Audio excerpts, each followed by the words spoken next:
अस्सलाम वालेकुम। Welcome to Bioscore. Score academy में बायोस्कोर के सेशन में हमारा जो आज का टॉपिक है वो मॉलिक्यूलर कंसेप्ट ऑफ जीन्स पे है। तो डीएनए एंड क्रोमोसोम्स का ये चैप्टर जिसको हमने बड़ी डिटेल से जो है वो डिस्कस कर रहे हैं। इसमें हमने डीएनए का स्ट्रक्चर और उसकी कॉन्फ़िगरेशन, फिर क्रोमोसोम उसका स्ट्रक्चर कॉन्फ़िगरेशन, उसकी types on the basis of different structural and configurational components, उसकी टाइप्स हमने डिस्कस की। उसकी जो है वो जो उसकी फिजियोलॉजी है या जो उसका वर्क है उस हिसाब से उसकी जो टाइप्स है उसको डिस्कस किया। तो आज जो है वो हम हिस्ट्री और मॉलिक्यूलर कंसेप्ट ऑफ जीन को डिस्कस करेंगे। तो हिस्ट्री और मॉलिक्यूलर कंसेप्ट ऑफ जीन्स में सबसे पहले अगर देखें तो जीन जो है जिसको हम डिफाइन कर रहे हैं इस तरह से कि हम कहते हैं कि जीन जो है वो एक स्ट्रक्चरल और फंक्शनल कंपोनेंट है या यूनिट है इनहेरिटेंस का, विरासत का। जो है ये साख्ती और बनावटी और उसका जो है ये बेसिक या फंडामेंटल जो है वो कंसेप्ट है। ये short specific sequence of DNA होते हैं जो कि क्रोमोसोम के ऊपर मौजूद होते हैं और रिस्पॉन्सिबल होते हैं फॉर अ पर्टिकुलर ट्रेट और फॉर पर्टिकुलर करेक्टरिस्टिक। जीन जो है वो ट्रांसक्राइब्ड होती है फ्रॉम मैसेंजर आरएनए। ठीक है। तो अगर हम मैसेंजर आरएनए फिर क्या करते हैं, मैसेंजर आरएनए आगे जाके वो इनकोड करता है अमाइनो एसिड के सीक्वेंस को, जो कि क्या होते हैं किसी भी खास किस्म के पॉलीपेप्टाइड को बनाने के लिए रिस्पॉन्सिबल होते हैं। तो यहाँ से देखें, ये आप देख सकते हैं यहाँ पे कि ये सेल है, सेल के अंदर ये न्यूक्लियस है, न्यूक्लियस के अंदर ये क्रोमोसोम है और क्रोमोसोम जो है वो चूंकि डीएनए से बना होता है और उसकी उससे हमने जो है वो एक छोटा सा पार्ट लिया उसका जीन। और जीन जो है वो आगे क्या बना रही है, खास किस्म के प्रोटीन बना रही है। तो प्रोटीन कैसे बनते हैं, इस तरह की पॉलीपेप्टाइड चेन बनती है। और ये पॉलीपेप्टाइड चेन जब बहुत सारे पॉलीपेप्टाइड मिल जाते हैं तो वो एक प्रोटीन मॉलिक्यूल बना देते हैं। अच्छा, एंशियंट हिस्ट्री या अर्ली हिस्ट्री जो है बायोलॉजी की, उसमें जो है वो जीन्स को बहुत सारे नाम दिए गए, डिफरेंट साइंटिस्ट ने उनको डिफरेंट नाम से पुकारा। हमने पहले भी ये चीज जो है वो डिस्कस की है लेकिन यहाँ पे थोड़ी सी समराइज फॉर्म में है। तो 1895 से अगर हम स्टार्ट करें तो मेंडल ने इसको, सॉरी ये 1865 है, 1865 है, नॉट 95, इट इज 1865। 1865 में जो है वो मेंडल ने जो है वो क्या किया था, एलिमेंट्स कहा था जीन्स को। चूंकि अभी तक जीन का कंसेप्ट नहीं था तो उसने फर्स्ट टाइम ये चीज नोट की थी, तो उसने कहा था कि कुछ एलिमेंट्स हैं, ठीक है, जो कि करेक्टरिस्टिक और ट्रेड्स को जो है वो one generation to next generation जो है वो ट्रांसफर कर रहे हैं। तो उसने एलिमेंट्स का नाम दिया था। 1868 right after the 3 years of Mendel जो है वो डार्विन ने ये कंसेप्ट दिया कुछ, जो है वो अपनी स्टडीज और अपने नॉलेज और अपने जो है वो साइंटिफिक इसकी बेस पे, एविडेंस की बेस पे, साइंटिफिक एविडेंस की बेस पे उसने कंसेप्ट दिया कि ये जेम्यूल्स हैं। ठीक है। यानी कि छोटे मॉलिक्यूल्स हैं, जेनेटिक से थोड़ा थोड़ा रेलिवेंट उसने कर लिया कि जेनेटिक्स है और मॉलिक्यूल्स है, छोटे छोटे मॉलिक्यूल्स है, तो उसने दोनों को कंसेप्ट को जो है मिला के एक वर्ड बनाया जेम्यूल्स। और ये डार्विन ने कहा था। देन आफ्टर फार लॉन्ग 1890 में जो है वो डिवेरीज जो है वो एक साइंटिस्ट था जिसने जो है इनको पेंजिन कहा था। इनको इनको क्या कहता था, पेंजिन कहा था। और उसने भी अपने हिसाब से इसको पेंजिन कहा था कि एक लाइक एक जो है वो ग्रुप ऑफ या एक लाइक जो है वो एक जो मॉलिक्यूल्स का एक क्लस्टर टाइप है जो कि जीन्स जेनेटिक में इन्वॉल्व है या हेरिडिटी में इन्वॉल्व है, तो उसने उसको पेंजिन कह दिया। देन 1900 में जो है वो कोरेंज आया, कार्ल कोरेंज, जिसने मेंडल के वर्क को जो है वो रीडिस्कवर किया था और पब्लिश किया था उसको, खासकर लॉ ऑफ इंडिपेंडेंट असार्टमेंट और लॉ ऑफ सेग्रीगेशन को जो रीपब्लिश उसने किया। तो उसमें उसने इसको फैक्टर्स लिखा, क्योंकि ये इफेक्ट कर रहा था, ये फैक्टर था, किसी भी चीज को इफेक्ट कर रहा था, किसी एक खास ट्रेड को इफेक्ट करे तो इसने उनको फैक्टर कहा। सो ऑल दैट 1906 में जेनेटिक्स का एक मेन कंसेप्ट आया जब विलियम बेटसन ने स्टडी की और उसने जो है वो इंट्रोड्यूस कराया कि जेनेटिक्स जो है वो बाकायदा तौर पे एक खास स्टडी है जिसमें हम जीन्स, हेरिडिटी, डीएनए और उनकी जो है वो ट्रांसफॉर्मेशन है कैरेक्टरिस्टिक की from one generation to another और फ्रॉम पेरेंट्स टू ऑफस्प्रिंग जो करते हैं उसको हम जेनेटिक्स कहते हैं। उसके बाद इसको जो है 1909 में जो कि आजकल भी यही नाम हम ले रहे हैं कि जीन ही कहते हैं इसको, ये विलियम जोनासन ने जो है वो इंट्रोड्यूस किया था, इसने प्रपोज किया और इसको इंट्रोड्यूस करवाया कि ये आज के बाद जीन ही कहलाएगा। So it was all about the history of gene, जो कि मुख्तलिफ नामों से पुकारते पुकारते एट द एंड जो है वो जीन पे आके रुका है। सो नेक्स्ट जो है ये पिक्चर जो है पहले भी हमने थोड़ी बहुत डिस्कस की है and then today once again हम इसको हल्का सा इसका कंसेप्ट जो है वो रिवाइज करते हैं। सो इस में अगर देखें तो ये क्रोमोसोम है, और ये क्रोमोसोम में देखें तो इसने इन्होंने ये क्या किया हुआ है, ये बताया हुआ है कि पेयर ऑफ होमोलोगस क्रोमोसोम है, ठीक है, inherited from the male parent and from the female parent. ठीक है, तो मेल फीमेल पेरेंट से ये इनहेरिटेड क्रोमोसोम है, मेटरनल होमोलोगस है ये इसका, ये पेटर्नल होमोलोगस है। ठीक है। अच्छा, इसके अलावा ये लोकाई है, देखिए ये एक दो तीन चार पांच, देखिए दोनों का सेम लोकेशन के ऊपर जो है वो जीन्स मौजूद हैं, सो दे आर होमोलोगस, एक जैसे क्रोमोसोम है।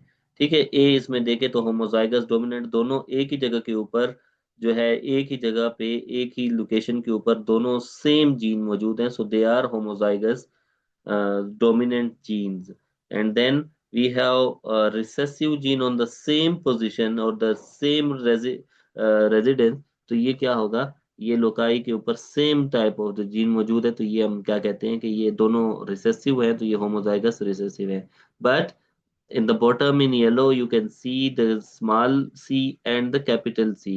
So both are the different type of the genes or both are the different type of the alleles, जो कि क्या है बेसिकली, जो है ये पोजीशन दोनों किसी में, but they are different from each other. This one is the recessive and this one is the dominant allele. So that's why they are called heterozygote because both are different from each other. Okay. अच्छा, अब इसमें देखें ये जो है, ये overall ये जो तीन है, ये तीन gene pair at the different loci हमने देख ली कि यहाँ पे मौजूद है। So this is all about the chromosomal structure where the gene resides and they perform their particular function. Okay, next slide पे हम चलते हैं। यहाँ पे जो हमारे पास कॉन्सेप्ट है, this concept is actually about the allele. Allele क्या है पहले भी हमने डिस्कस किया, अभी फिर डिस्कस कर रहे हैं एलील को, कि एलील जो है एक version, alternative version of gene होता है या कॉपी ऑफ द जीन होती है, रिजाइड एक या एक से ज्यादा न्यूक्लियोटाइड पोजीशन के ऊपर जो है ये मौजूद होते हैं, जैसे कि पीछे हमने तस्वीर में देखा। और एलील जो है वो सेम ट्रेड की कॉपी अगर सेम लोकेशन पे मौजूद हो, related to the same trait, एक ही खासियत के एलील हो और वो एक ही लोकेशन पे मौजूद होते हैं, जैसे कि अगर हम जीन आई को देखें, जो कि आई का मतलब है आइसो एग्लूटिनोजिन, ये जो है इसके तीन डिफरेंट एलील्स हैं। एबीओ ब्लड ग्रुप के लिए जो है ये जानी जाती है। हमारा जो ब्लड ग्रुप होता है उसमें हम कहते हैं कि ब्लड ग्रुप ए है, ब्लड ग्रुप बी है, ब्लड ग्रुप जो है वो ओ है। तो ये ऐसे कैसे होते हैं, अगर किसी बंदे में ये वाली जीन, जीन आई की या इसकी जो एलील है अगर ए होती है, तो ये ब्लड ग्रुप ए होगा, बी होगी तो वो बी होगा, और छोटा आई लिखा होगा यानी रिसेसिव फॉर्म होगी, सो वो फिर ओ होगा। ठीक है, ओ मीन्स जीरो नॉट। ठीक है, और ये सारे के सारे जीन्स क्रोमोसोम नंबर 9 पे ही मौजूद होते हैं। ठीक है, तो ये डिफरेंट क्रोमोसोम पे नहीं हो, क्योंकि एलील जो है वो एक क्रोमोसोम पे भी हो सकती है और डिफरेंट क्रोमोसोम पे भी हो सकती है। डोमिनेंट एलील क्या होती है, जो कि फुल्ली एक्सप्रेड हो, फॉर एग्जांपल आई ए है, अगर आई के साथ छोटा आई भी लगा दिया जाए, ठीक है, तो तब भी ये क्या होंगे, ये एक्सप्रेस होगी। इसको जो है वो हम थोड़ा सा यहाँ से पेन से समझ लेते हैं। यहाँ पे देखिए इसको।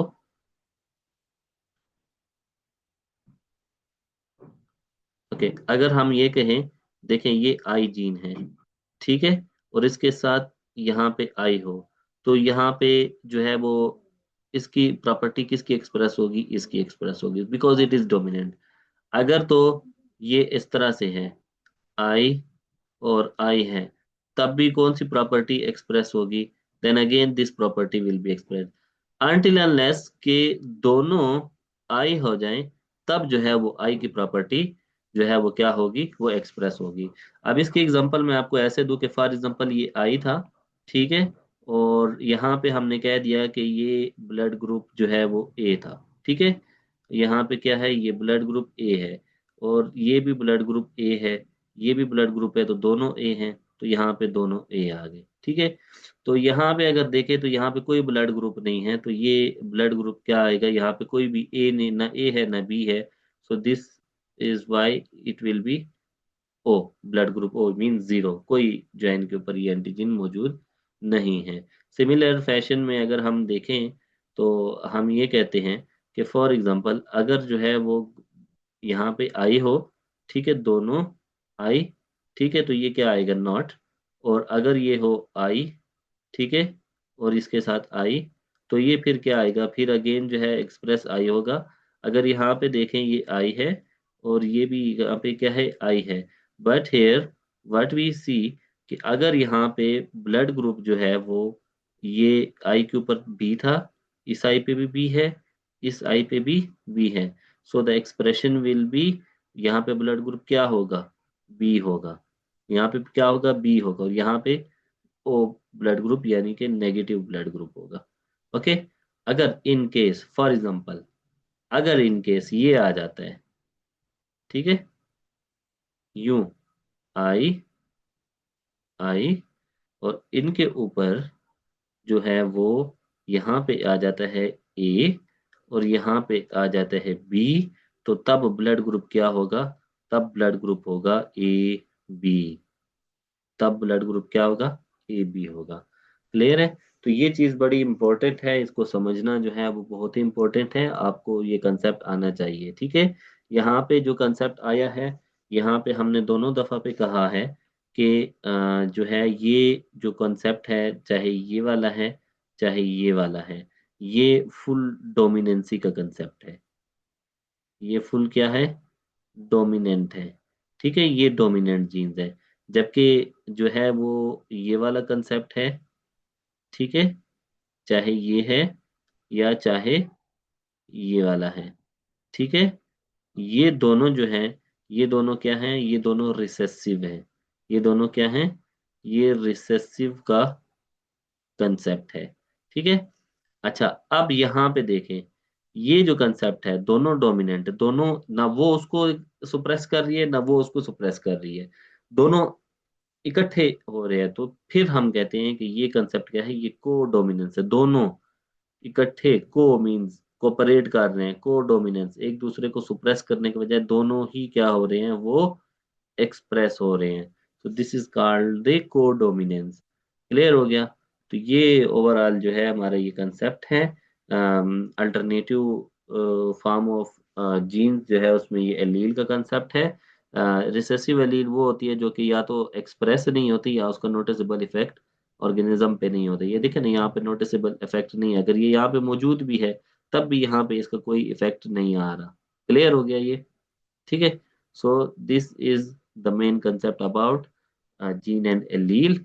यहाँ पे ये difference between gene and allele लिखा हुआ है, ठीक है। Definition, a segment of the DNA that codes for a specific trait और फंक्शन, ठीक है। ये जीन कहलाता है डिफरेंट वर्जन ऑफ और वेरिएंट ऑफ ए जीन, यानी कॉपी, वेरिएंट या वर्जन उसके, ये कॉपी, ठीक है।